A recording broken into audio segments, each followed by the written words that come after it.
Assalamualaikum dan selamat sejahtera.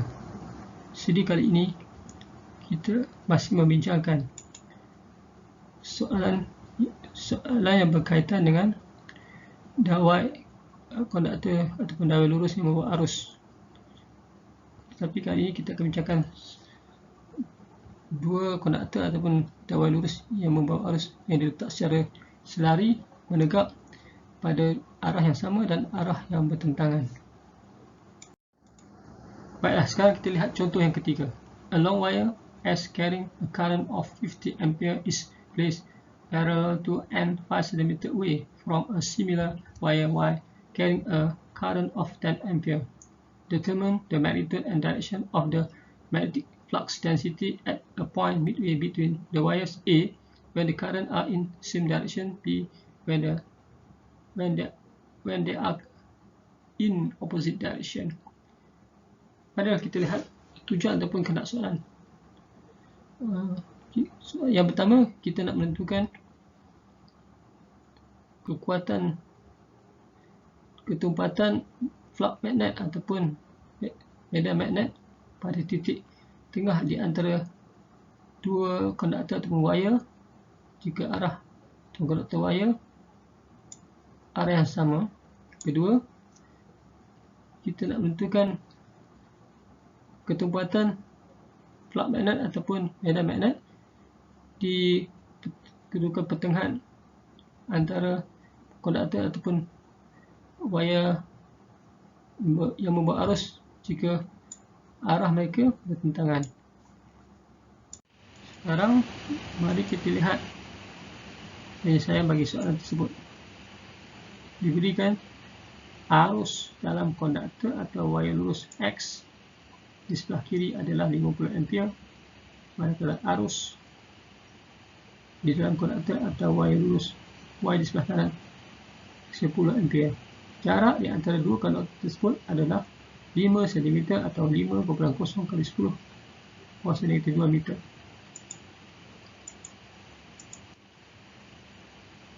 Untuk menentukan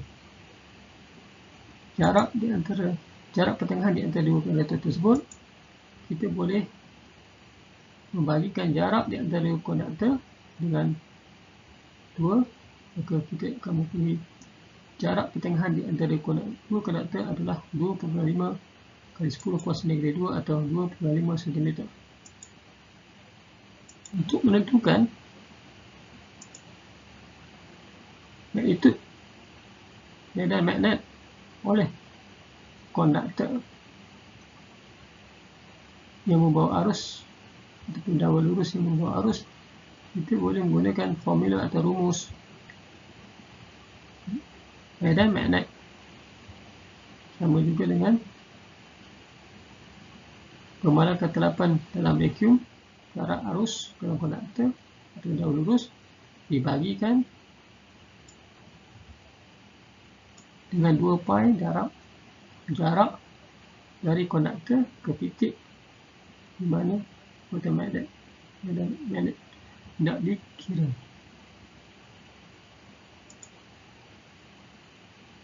Baiklah, mari kita tentukan kekuatan medan magnet oleh konduktor atau dawai lurus X.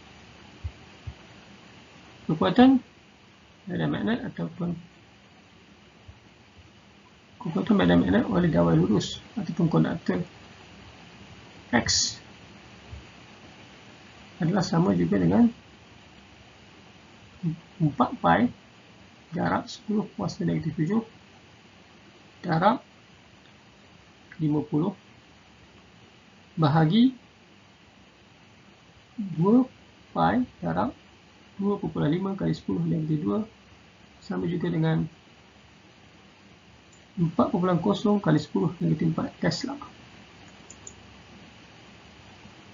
Untuk menentukan arah medan magnet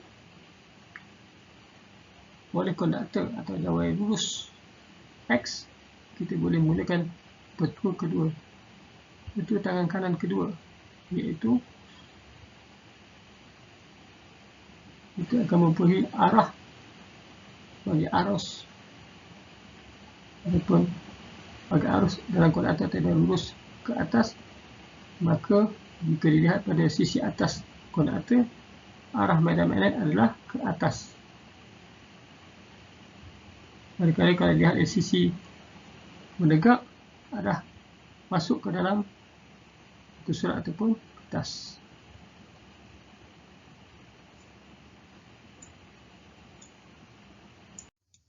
Sekarang kita kira pula medan magnet ataupun magnetic flux.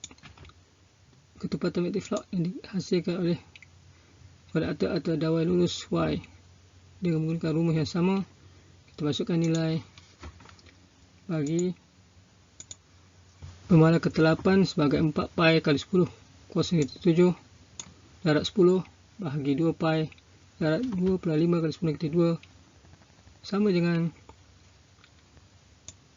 -8.0 kali 10 5 Tesla. Manakala arah yang dihasilkan oleh medan magnet oleh konduktor Y ataupun dawai lurus Y di titik A adalah arah keluar muka surat ataupun kertas jika dilihat dari sisi menegak konduktor atau dawai lurus, ataupun arah ke atas jika dilihat dari sisi atas konduktor atau dawai lurus. Jadi sekarang kita boleh mengira jumlah bagi keseluruhan ketumpatan magnetic flux ataupun medan magnet yang dihasilkan oleh kedua konduktor di titik A sebagai adalah sama dengan magnetic medan magnet yang dihasilkan oleh konduktor ataupun dawai lurus X campur dengan magnetic medan magnet yang dihasilkan oleh konduktor atau dawai lurus Y, tetapi dengan menggunakan peraturan tanda bagi medan magnet, di mana arah medan magnet ke dalam muka surat dikira sebagai mempunyai tanda positif, mempunyai tanda negatif, dan arah medan magnet keluar dari muka surat sebagai positif, maka nilai medan magnet yang dihasilkan oleh konduktor atau dawai lurus X adalah negatif, dan medan magnet atau medan magnet yang dihasilkan oleh dawai lurus atau konduktor Y adalah positif. Dengan menggantikan nilai negatif 4.0 kali 10 4 medan magnet yang dihasilkan oleh dawai atau dawai lurus atau konduktor X campur dengan medan magnet yang dihasilkan oleh dawai lurus atau konduktor Y, itu 8.0 kali 10 5, kita akan memperolehi jumlah medan magnet yang dihasilkan oleh kedua konduktor adalah negatif 2.2 kali 10 4 Tesla, dan arah bagi medan magnet dihasilkan oleh kedua konduktor tersebut adalah arah ke dalam muka surat jika dilihat dari sisi menegak konduktor atau dawai lurus, dan atau arah ke atas jika dilihat dari sisi atas konduktor atau dawai lurus. Bagi soalan B pula, iaitu arus di dalam konduktor adalah tidak sama arah. Kita boleh mengira kekuatan medan magnet ataupun ketepatan magnetic flux di titik A di antara kedua konduktor tersebut dengan menggunakan rumus yang sama. Bagi konduktor X ataupun dawai lurus X, ia menghasilkan medan magnet di titik A dengan menggantikan nilai pemala ke-8 sebagai 4 pi kali 10 7 darat 50 bahagi 2 pi darat 2/5 kali 10 2, maka kita akan memperolehi medan magnetik yang dihasilkan oleh konduktor atau dawai lurus X di titik A adalah 4.0 kali 10 4 Tesla. Manakala arah medan magnet oleh konduktor atau dawai lurus X di titik A adalah arah ke dalam muka surat jika dilihat dari sisi menegak konduktor atau dawai lurus, atau arah ke atas jika dilihat dari sisi atas konduktor atau dawai lurus. Manakala medan magnet yang dihasilkan oleh dawai lurus ataupun konduktor Y di titik A adalah sama dengan 4 pi kali 10⁻7 darab 10 bahagi 2 pi darab 2/5 kali 10⁻2 sama dengan negatif 8/0 kali 10⁻5 Tesla.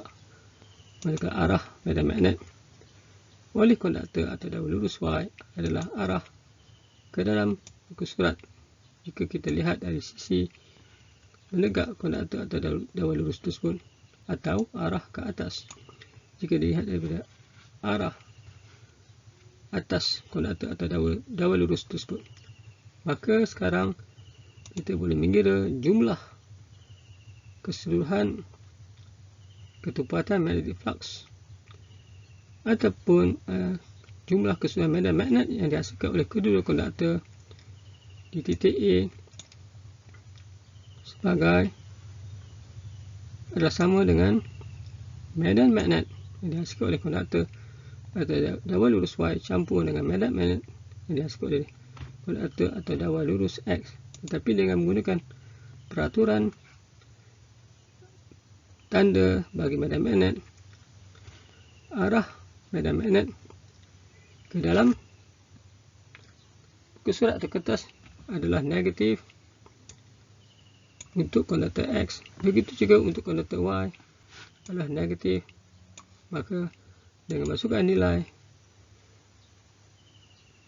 magnitude untuk medan magnet konduktor atau dawai lurus X negatif 4/0 kali 10⁻4 tolak medan magnet oleh dawai atau konduktor dawai lurus konduktor Y negatif 8/0 kali 10⁻5, maka kita akan boleh jumlah medan magnet yang dihasilkan oleh kedua konduktor di titik A adalah negatif 4/8 kali 10⁻4 Tesla. Manakala arah yang dihasilkan oleh kedua medan magnet di titik tersebut oleh kedua konduktor adalah arah ke dalam surat jika dilihat dari sisi menegak konduktor atau dawai lurus, atau arah ke atas jika dilihat dari sisi atas konduktor atau dawai lurus. Sekian untuk perbincangan kali ini, iaitu perbincangan berkaitan soalan dua konduktor atau dawai lurus yang selari di mana arah arus kedua konduktor adalah sama dan arah arus kedua konduktor adalah bertentangan. Kita akan jumpa lagi dalam siri-siri penyelesaian fizik seterusnya.